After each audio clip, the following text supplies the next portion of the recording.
Upgrades.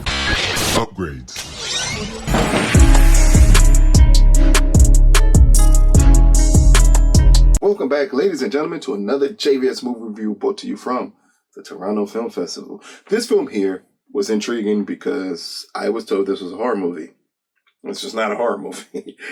And the title is extremely interesting. This one is called Nightbitch, and here's a quick synopsis. An artist who pauses her career to become a stay-at-home mom seeks a new chapter in her life and encounters just that when her nightly routine takes a surreal turn and her maternal instincts begin to manifest into canine form. And this is directed by Marielle Heller. It stars Amy Adams and Scott McNairy. Now, again, I was told from the beginning that Nightbitch was a horror film. This is a drama. This, not a horror film, no matter what anyone tells you. As we're introduced to Amy Adams' character from the beginning of the film, we just see that she's a mom stuck in a rut. And we get to see from the beginning exactly what that rut encompasses. And just how everything has become about her child as she's given up everything to be a mom. From there, what the film really touches on more than anything is what it's like to be a mom and to give up everything for the life of this little one. That is the main purpose of the film, but also the main issue with this film. At times, it feels like this film is looking for a reason to possibly blame the husband for the things that Amy Adams' character goes through in the film, as they make the husband kind of unlikable in this movie. And in turn, they make it where she needs to escape everything. And then that's where we get the canine form. We get these night runs. We get the things that Amy Adams does in this movie just to separate herself from her reality of being a stay-at-home mom. And you kind of could say her regret in making that decision and being okay with regretting making that decision. Again, it does give at least a realistic depiction of motherhood at times and what it's like to possibly sacrifice something and still being able to admit to yourself that was not the right choice to make here. But again, what we get here is a film that tends to feel like at times it takes away the personal responsibility of Amy Adams' character. Like at times it just felt like everything was on everyone else and this character was just going by living their life and they should not be held accountable for any of their decisions. And I think, I'm not 100% sure if that's what Marielle Heller was going for. As anyone who's a mom, you kind of understand exactly the things that you have to give up to be not just a mom, a parent in general. But here, I think the biggest issue again I have is that there feels like there's no accountability in it.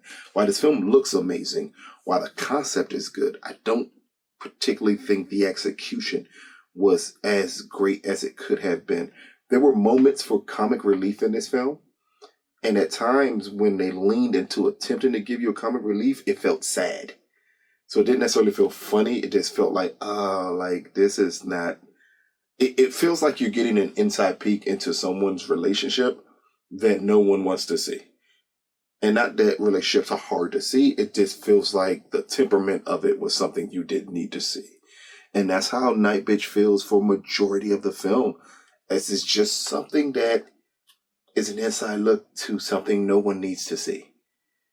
And not to say that you're covering up anything as much as you're just saying you don't need to see it, because it just feels repetitive after a while. As it kind of feels like everything humanly possible can be blamed on someone else besides the mother's decision to live her life a certain way. And I think because of that separation, because of that need to not, in a sense, hold the mom in this situation accountable for her own choices, it leads to creating villains out of people that technically aren't villains. And it's a very telling moment later on in the film when the husband and wife are having a conversation and the husband kind of admits, like, but you made this decision.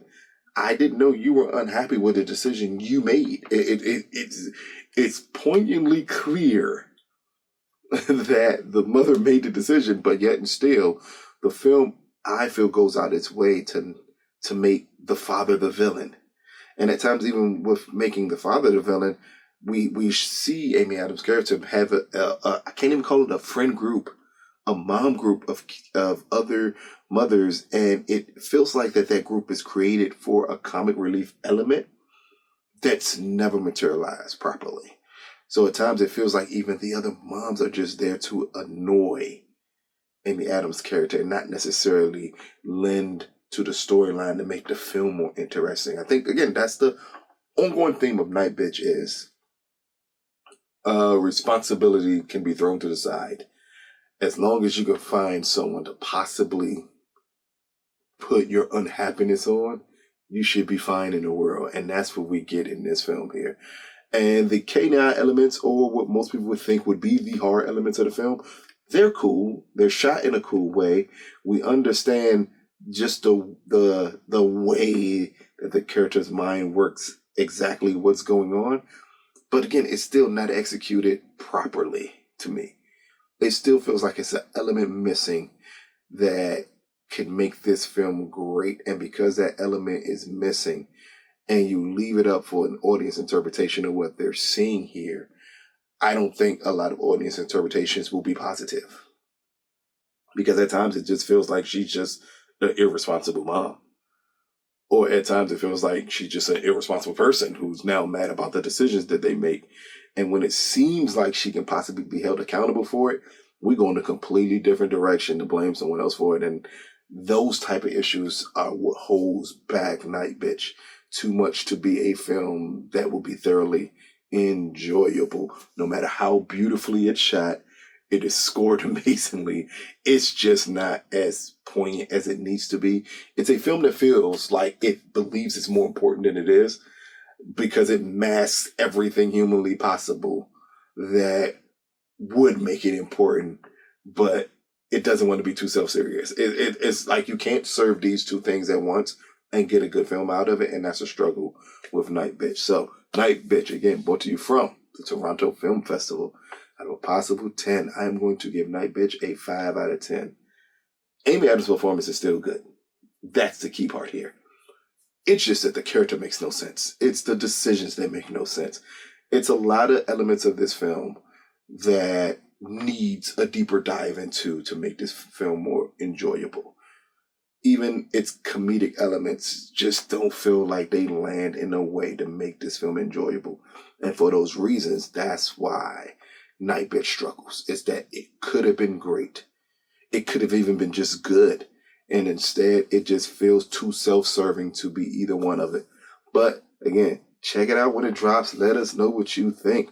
This has been another JVS movie review brought to you from the Toronto Film Festival. Peace, people.